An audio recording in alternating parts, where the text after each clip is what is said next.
You wanted the best. You've got the best podcast. The hottest podcast in the world. The Chris Voss Show, the preeminent podcast with guests so smart you may experience serious brain bleed. The CEOs, authors, thought leaders, visionaries, and motivators. Get ready. Strap yourself in. Keep your hands, arms, and legs inside the vehicle at all times, because you're about to go on a monster education roller coaster with your brain. Now, here's your host, Chris Voss. I'm Chris Voss here from thechrisvossshow.com. Oh, when the Sure Lady sings it, that makes it official. Welcome to the big show. My family and friends, as always, the Chris Voss Show is a family that loves you, but doesn't loan you money. So please stop asking, maybe we need to start a whole Chris Voss Show loan division. Maybe, is that what needs to happen? Maybe we need one of those check loan places that's on your local corner there that offers interest rates of 10,000% or something like that. I've heard they're not all that good for you. Anyway, I guess we're losing some sponsors of check loan places at this pace. Anyway, go to goodreads.com/Chris Voss, linkedin.com/Chris Voss, Chris Voss one of the TikTok, and Chris Voss, Facebook.com. You can find all of our groups there and the Chris Voss Show and everything we do on Facebook. We're kind of like, I think we have like 5 or 6 properties on that silly site. Opinions expressed by guests on the podcast are solely their own and do not necessarily reflect the opinions of the host or the Chris Voss Show. Some guests of the show may be advertising on the podcast, but it is not an endorsement or review of any kind. Anyway, guys, we have an amazing young man on the show with us today. We're going to be talking about his insights of starting a business, being an entrepreneur, and everything else that went into some of the technology he's building that's pretty darned amazing, and we'll get into it. Today we have Andy Ide on the show with us today. He has created software that is called horserecords.info, and so we're going to get into it. Welcome to the show. How are you, Andy? Oh, g'day, Chris. I'm good. Hello to all your listeners. Hello and welcome. It sounds like you're coming to us from Australia down there. Yes. So if I sound quite far away, it's because I am actually on the other side of the world, based in the southern part of Australia in the middle. We love Australia. Australians are always nice, wonderful people, and I guess they have to be since they live in this dangerous world of animals that everything on the island tries to kill them. That's true. That's good true. for you for surviving. You're a software engineer, yes. And you married into a horse family. Oh, yes. That's kind of interesting. That sounds like being Catholic and marrying into the Protestants. I don't know what that means. Yeah, basically. Yeah, my mother-in-law was the first to start Australian stock horse stud in South Australia, which is my state. In the 60s. So it's the oldest stock horse stud in South Australia, and one of the oldest in Australia, actually. I'm a city boy. I was wide-eyed, and I fell in love with a horse girl. And at the marriage, wedding, everyone was giggling, but I never found out why until after. That's an expensive trade, being in the horse trade. But you probably end up married to her because you were horsing around. We're going to do the horse jokes on the show here today. So basically, I guess, tell us the story. One day your wife was dissatisfied with storing records and notebooks and whiteboards, and they were degrading, and it was a real problem. And you're like, hey, I've got some skills. Yeah, that's exactly what happens. My wife, Kim, she's quite bright, but people would call her up and ask her about a horse she bred 15 years ago. Wow. And, how was he to break in? And even though my wife's memory is like a steel trap, 15 years, it's a long time. Yeah. And, of course, you keep everything in a notebook, but the notebooks degrade over time and, you got to file them. Do you remember where a notebook from 20 years ago is? No. Whiteboards are just a snapshot. People who rely on their memory is great, but our memory isn't as good as it used to be. So she got me to code something that could be used online, and I built that for our stud.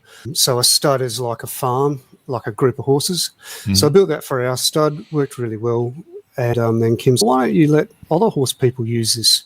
So I took the knowledge from the one stud and spread it out and allowed, everyone to use it, all breeds and all disciplines. Yeah, why keep it yourself there, eh? And so you help give her a software resolution to what she's doing. Now, was it the first business you'd ever started before, or? No, it's not. No, I originally started in banking and call centers. Oh, really? And doing the stats and recording call wait times and stuff like that. And then I moved into my own web development business. And that went pretty well until the GFC in 2008. And I woke up one day and I had no emails. I had no work come in. And it had just been a case of everyone just decided they could push budgets for websites out a few years, and I had to go back and work for the man. But then I worked salaried positions, and then Horse Records came along and it achieved success. So, yeah, that's my main focus these days. And so how long have you been doing this now with the software? Yes, we launched in May 2021. Wow. Yeah, COVID was 2020, so I was able to get a few things done. I wanted to launch in 2020, but that didn't happen. But May 21, so what, 3.5 years now.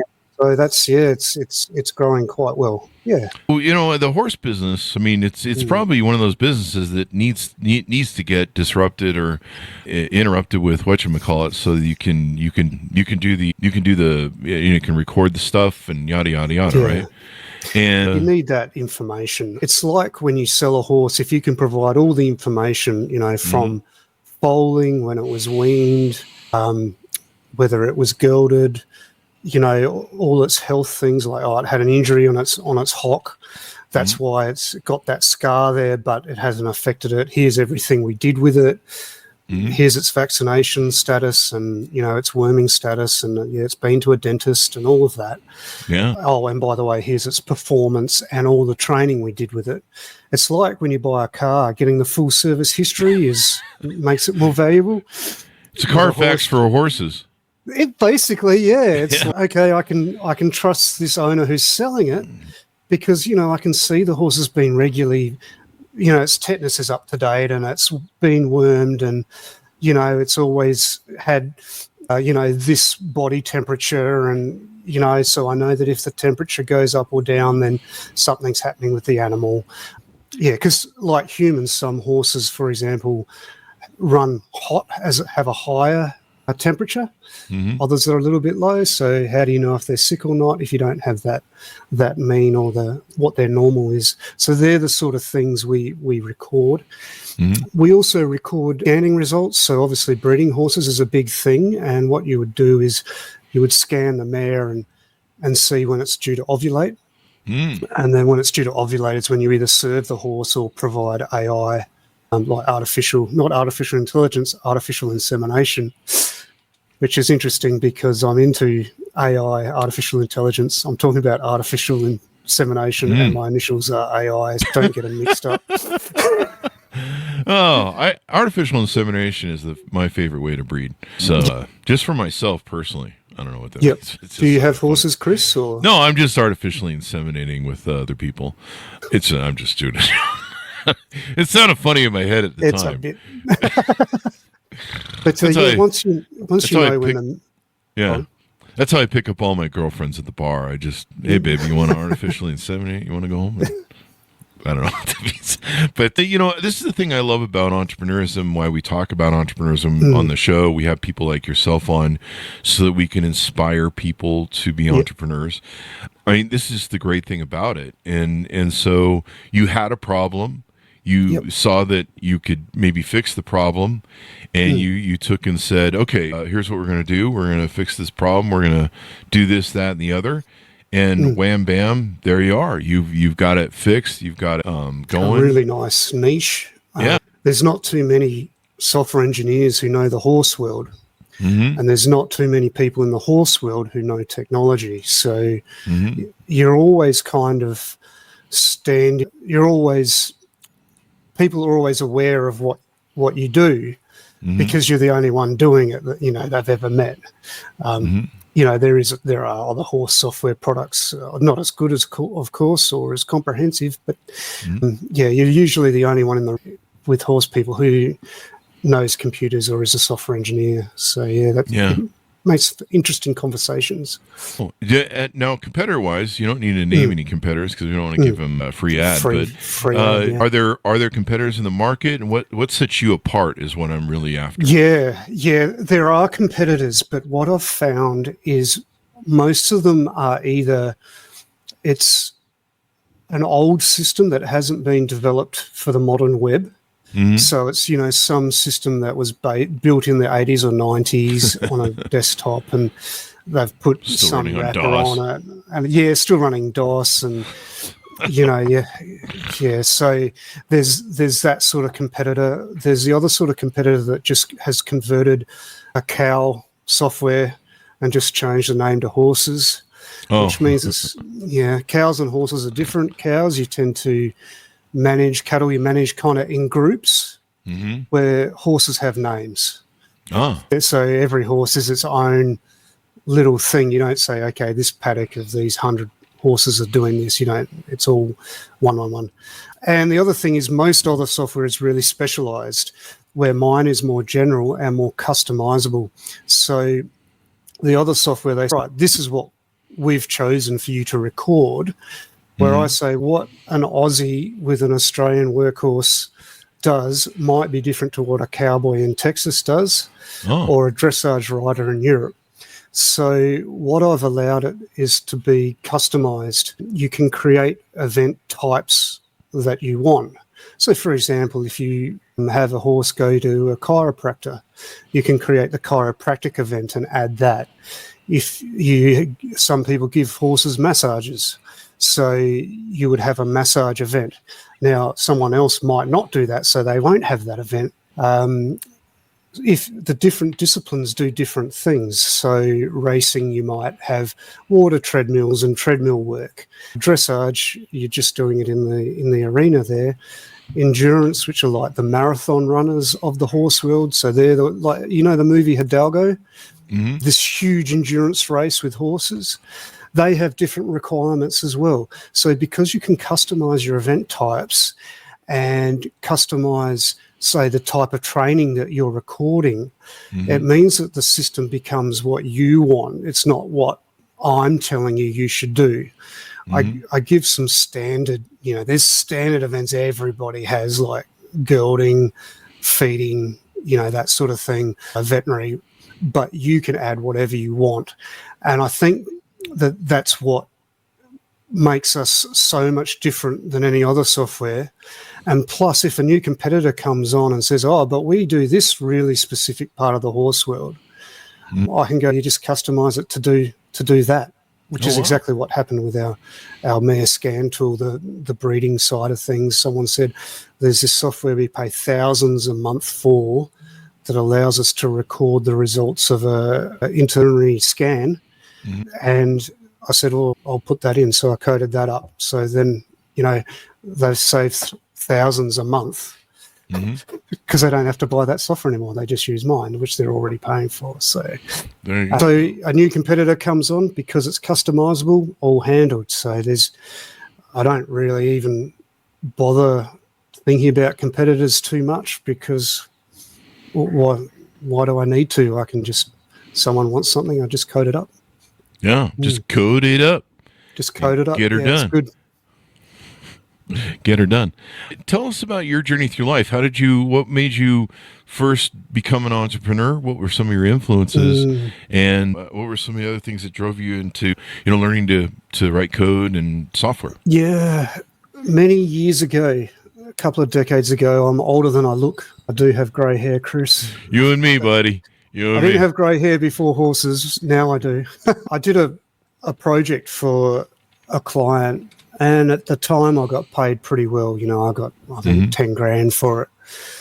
And, I'd spent 3 months, almost every day coding this project for this client. So this was in the early 2000s. And I got 10 grand. I thought, wow, that's great. And he immediately, in the first month, he on-sold that and made 15 grand. Wow. And then 15 grand every month after that. Wow. And even though our agreement was that I built the software for 10 grand, the fact that because he had these connections and he could on-sell the software to his customers, that he made the cost of the software in the first 3 weeks. Wow. And then there never was a trail that came back to me. And while I don't have any issue with that client of mine, because that was our agreement and we followed the agreement, I just thought, this sucks. I could have been making. I did all the work. Action. Yeah, I did all the work. He had the contacts, and he made money off my labor. So that's why I've always sort of gone to that, want to work for myself, because I don't want to make other people rich. I just like to make myself rich. Oh, I see how. Yeah, that's basically that simple, mate. I mean, you do that by helping people, but I was just always, I was the one who did all the work and created the whole product. And just because he knew people, he could distribute it better. And I just thought, no, let me in on that action. Let me in on that action. Yeah. So I can take advantage of that. Yeah. Yeah, I can see why that something you'd want to do. It's definitely more interesting that way. So you design this software. What's the future that you see for your horse trading software? The future, maybe some things you're working on, innovations. Does AI? Are you toying with AI? Yeah, yet? I do. Maybe that. I do have a little bit of AI already. If you go to horserecords.info. Mm-hmm. And then under tools, there's a foal name generator where you can put in some attributes of a foal, just, a pretend one, and it uses AI to come up with some names for you. Oh, wow. So it does normal name, like single name names, which are typical for, quarter horses and stuff like that. And then you've got the double names, which are more racehorsey type names. And the idea is it gives you inspiration on what to name your foal. And that's my most visited page on my website. The highest SEO ranked page is a little tool I created one day, thinking, that'd be cool just to be able to come up with a name for your foal. And now it's the biggest page on my site. Not my front page, not my testimonials page. No, it's the foal name generator. You never know when these little tools sort of hit a sweet spot. Sounds awesome. And you've got people using it all over the world.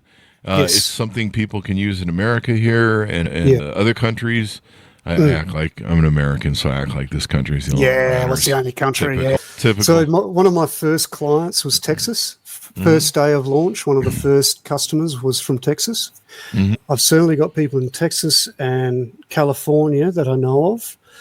Most of my clients are in Australia, but I am expanding to Europe and America, trying to get a bit of a foothold into Argentina because they've got a very strong polo there.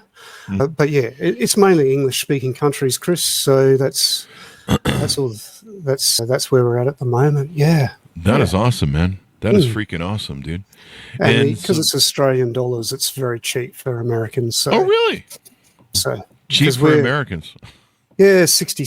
Our base plan for 7 horses is $12 a month, which is about, I don't know, $7 or $8 American. Oh, wow. So yeah, very, very cost effective if you've got horses, and you can try, you join and you get a horse for free, so you can log on and have a look and, add your events, see if it works for you, and then you can upgrade your plan and look at your other, so you can test horses. it. Yeah, test it out, mate. Test it first to see if it works and all that good stuff. Yeah, awesome. Our big horsome hairy goal is to basically, I took it a bit from Google back in the early days, but I want to organize all the world's horse information. I would love all the horse information to be in one place, because then there's that, you can then go the real ethical looking after animals route, and just, doing your best to bring it all together. So when you sell a horse, you know exactly what's happened to it. Yeah, it'd be great to have a directory, kind of I know dogs have an AKC directory, so you can see how that works, and you can follow them with it and all that stuff. And so there's a big project in Australia at the moment called the Horse Traceability Project, and the idea is it's more of a biological safety type thing. So if a disease gets, like equine influenza, which is like the flu for horses, but it stuffs them, it can kill them. Oh, really? Yeah, we had a case of that a few years back, like a decade ago. It came into the country, didn't get quarantined properly. Racing industry shut down for several months while they try to contain it. The horse traceability tool is, I would love every horse to be in horse records, and people just register the paddock where they're located.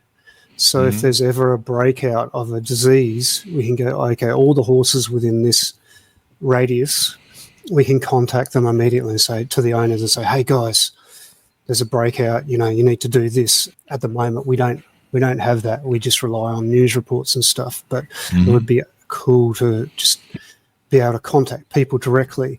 So that project's still in place, and I think it's still coming. I think America could do something like anywhere there's horses, it's good to know where they are, where they're concentrated. So if there's any disease outbreak, we can do something about it a lot more efficiently. Yeah, so that would be cool. Yeah, also, most definitely. Yeah. The reason I chose a SaaS business model is just from a business point of view, it's recurring income every month. You don't sort of hit December, January, and don't get paid, and that keeps you just developing and being able to pay for your developers over time. So that's why I picked SaaS. Yeah. So yeah, SaaS software. We have a lot of people that come on and build SaaS software. Software as a service. Yeah, software as a service. Yeah. So you subscribe, pay a monthly amount, or you can pay annually and usually get a bit of a discount, and then you know that the company is always making money so that they can continually improve and always be upgrading what they're doing over time. Yeah. That's good to have. This has been very insightful. You start your own company, you solve your own problems. This is why we like talking about entrepreneurism, is because people usually start out trying to solve a problem they have personally, and then they realize that, hey, we could share this and help other people. And then, usually sometimes that transcends to worldwide distribution or other things. But I mean, it's such the great beauty of entrepreneurism, and hopefully it gives people in the audience a lot of ideas, building their own companies, maybe at their own venues. Maybe there's something how to stir your coffee better. There's a million different ways that things need to be innovated. And this sounds like something too that's, this is something Silicon Valley is always going on about with their words like disrupt. We need to disrupt, this thing. And there's a lot of still old world technologies that are being used. Like your wife was using a whiteboard to record all this stuff. That's right. I can't imagine. Any stable you walk into, there's a whiteboard. Yeah. And if anybody accidentally wipes it off, or a horse comes up and wipes it off with his tail, you're kind of screwed. One piece of advice I can give to people who are wanting to perhaps code something, if they see that there's something else that does the same thing, so what? Just code your own. Yeah. There's in almost any area, there's always competition. But sometimes just you doing it is enough. You don't need the whole pie. You can just have a nice portion of it. There's enough to go around. So don't hold yourself back. And there's a lot of ways to innovate too. Yeah. Yes. I mean, that's the great thing of the other reason we have a lot of entrepreneurs like yourself on the show is you can see things from different paradigm shifts. So there may be, like I remember when, paper clips were, you had paper clips. And I remember thinking, okay, well, that seems like that's pretty good innovation. I don't think you can do much more with paper clips. But they came out with paper clips that were painted, the paper clips that had stripes colors on them, paper clips that started having these indent cuts in them that would hold the paper better, like these little grind slices that would grip it better. Different messages on types, the paper clips. Yeah. And so there seems to be no end to how something can be improved. And another note to entrepreneurs is whatever you make, you've always got to keep improving, because if you're not, there's going to be somebody out there who takes what you do and figures it out. And so you've got to either eat your own lunch and innovate, or somebody else will beat you to it. Yeah, and say you're an entrepreneur who wants to code a mobile game. If you go, oh, this game's exactly like this other game, but what they don't think is that the player sees the new game and goes, yeah, this is like another game I've played, but hey, this one's a new one. So the customer isn't quite concerned about competition that you might be. So another piece of advice I have for entrepreneurs is success is a staircase, not an elevator. the big wins that you hear about in the news often have a huge amount of work behind them. You know, like everyone wants their company to win the lottery, the company lottery, and suddenly have 100,000 users all paying $1,000 a month, and, you know, you can retire to the Caribbean. But the truth of the matter is that success is just a step along the way that slowly takes you up the staircase. And then one day someone sees you and says, how'd you get up there? Was it by elevator? And you go, no, it was this big, long staircase behind me. So I've got a blog where I talk about, you know, that concept a couple of times. So, yeah, I like that. I'll put it in the show notes. Yeah, it's hard because you're sort of conditioned and you grow up always seeing big successes and big wins. And the news is only ever about big wins. It's never about the 10 years of hard work. And all the emotions you go through thinking, is this going to work? Yeah. They only look at the last win where you've won some award or something. So, yeah, just entrepreneurs keep going, keep grinding, guys. Keep punching. Yeah. Keep punching away, boys. As we go out, give people a final pitch out to check out your software and .coms, all that good stuff. Yeah, so the website's horserecords.info. It's for recording all your horse information. It's all breeds, so whether it's Australian stock horses, quarter horses, Arabs, whatever, all breeds and all disciplines, from polo to eventing to racing to dressage to cross-country. You can do it all. It's all fully customizable, so you can run the system how you want and record what you want. It's very cost effective. You buy annually and it's cheaper. I also have gift cards, so you can give the horse person, you know, who has everything, you give them a gift card for horse records, and it's all electronic and all emailed to you, so that's all good. So yeah, that's horserecords.info. And if you want to see some of my more nerdy things, you can have a look at my blog, which is djangoandy.com, DJANGO Andy.com, and I'll send those links to you, Chris, so you can put them in the show notes. There you go. Yeah, I certainly appreciate that. They'll be in the show notes, folks, so you can take and get them. Thank you very much for coming on the show, Andy. We really appreciate it. Thank you, Chris. I'll chat to you later. Thank you. And thanks, our audience, for tuning in. Go to goodreads.com/Chris Voss, LinkedIn.com/Chris Voss, Chris Voss 1, the TikTokity, and all those crazy places on the internet. Be good to each other. Stay safe. We'll see you next time. And that should have us.